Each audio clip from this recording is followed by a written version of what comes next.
Ada seorang pemuda baru berzina. Akhirnya dia nyesel. Udah selesai berzina, dia nyesel, dia taubat pada Allah, dia nangis, dia mandi, dia wudhu, dia langsung datang ke Masjid Nabawi untuk sholat asar bersama Rasulullah. Pas masuk ke masjid, dalam keadaan sangat takut kepada Allah, nyesel banget dengan dosa yang baru dia lakukan, dia langsung berdiri di shaf pertama, sholat asar, nangis di dalam sholat. Selesai sholat, dia langsung bersimpuh di hadapan Nabi, nangis, memeluk Nabi dan mengatakan, "Ya Rasulullah, saya celaka ya Rasulullah," kata dia. Nabi bertanya, "Kenapa kamu celaka wahai saudaraku?" Kata dia, "Ya Rasulullah, saya sudah berzina." Rasulullah langsung wajahnya sedih dan kecewa. Ya gimana lagi, udah terlanjur dia lakukan, itu termasuk dosa besar dan Nabi belum dapat wahyu. Intinya itu dosa besar dan Nabi benci kepada dosa besar. Langsung kecewa banget wajah Nabi. "Ya Rasulullah, gimana dengan saya Rasulullah?" Nabi mengatakan, "Itu dosa besar dan kamu ada tempatnya dalam api neraka," dan seterusnya. Nabi marah kepada dia. Tiba-tiba datang malaikat Jibril. Malaikat Jibril mewahyukan ilham kepada Nabi SAW, bukan ayat tetapi ilham. Kemudian baru turun ayat. Lalu Nabi tiba-tiba tersenyum. Kemudian memanggil lagi sahabat tadi yang udah pulang dalam keadaan sedih. Sini. Nabi tanya, "Kamu tadi ikut sholat bersama kami?" "Ya Rasulullah." "Sholat asar?" "Ya." "Berjamaah?" "Ya." "Shaf pertama?" "Ya." "Dari awal?" "Ya Rasulullah." Berbahagialah, Allah baru aja mengampuni seluruh dosa-dosa kamu. Bayangin, sholat asar doang tuh, belum sholat subuh yang lebih luar biasa lagi pahalanya. Berjamaah di shaf pertama. Jadi Allah nyaksiin hambanya yang baru berbuat zina. Allah mau marah kepada dia, tetapi Allah nggak langsung marah, tunggu dulu. Karena Allah itu sabar menunggu seorang hamba bertaubat. Begitu dia datang ke masjid, Allah tuh udah langsung lupa, gak mau lagi ngingat-ingat masalah dosa dia. Udah Allah turunkan Jibril datang kepada Muhammad, "Jangan kecewakan hambaku yang bertobat itu." "Qul ya ibadiyalladzina asrafu ala anfusihim." Katakan kepada hamba-hambaku yang melampaui batas.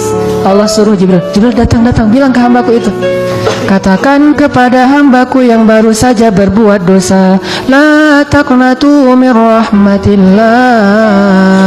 Jangan putus asa dari rahmat Allah. Jangan putus asa, Allah pasti ngampunin. "Innallaha yaghfirudz dzunuba jami'a." Allah ampunkan semua dosa. "Ya Rasulullah, tapi saya sudah berzina."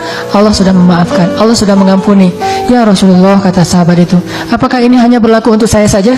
Kata Rasulullah, "Ini berlaku untuk kamu dan orang-orang seperti kamu." Bayangin, orang yang banyak dosa datang ke masjid, Allah hapuskan dosanya.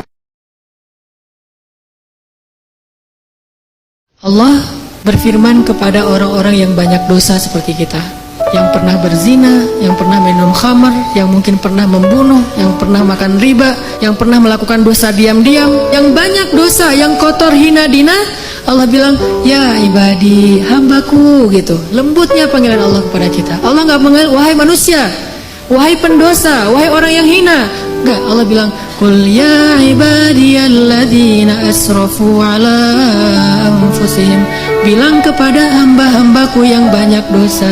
Tapi Allah nggak bilang yang banyak dosa, yang melampaui batas terhadap dirinya. Lembut sekali bahasa Allah. Udah banyak dosa, Allah masih memanggil kita hamba.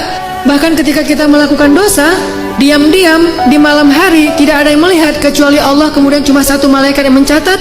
Allah Subhanahu wa Ta'ala berbisik kepada malaikat itu, "Jangan catat dulu, mungkin besok dia akan bertobat. Dan jangan kabarkan ini kepada malaikat yang lain." Allah kalau kita buat dosa diam-diam, Allah tutupi aib kita, nggak mau ngasih tahu kepada yang lain. Tapi begitu kita taubat, Allah langsung mengatakan, "Wahai para malaikat, lihat hambaku itu, dia bertaubat." Giliran kita beramal soleh, Allah umumkan. Giliran kita buat dosa, Allah diam aja.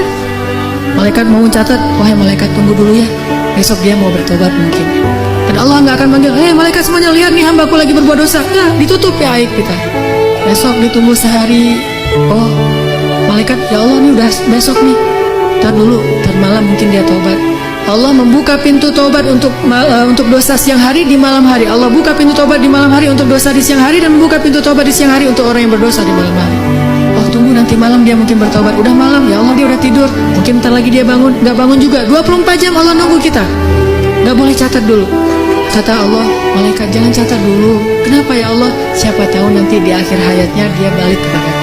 Tunggu sama Allah. Begitu kita sakit menjelang kematian kita, baru Allah ternyata ngelihat kita kayaknya nih udah ada perubahan. Tiba-tiba kita datang kepada Allah menyesal, "Ya Allah, saya banyak dosa." Itu kan hambaku ini bertobat. Sini hambaku. Langsung diselamatin, langsung seolah-olah didekap, dipeluk oleh Allah. Dan malaikat yang mencatat tadi tidak jadi mencatat. Kata Allah, lihat wahai malaikat, hambaku ini bertobat. Jangan catat keburukan dia. Wahai seluruh malaikat, lihat hambaku ini sudah bertobat. Allah umumkan.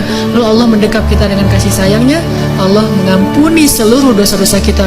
La ubali, kata Allah. Wahai hamba-hambaku, jika kalian datang kepadaku meminta ampun, padahal kalian memiliki dosa sebanyak langit dan bumi, akan aku ampunkan dosa kalian semuanya. Wala ubali, dan aku tidak peduli sebanyak apa dosa itu.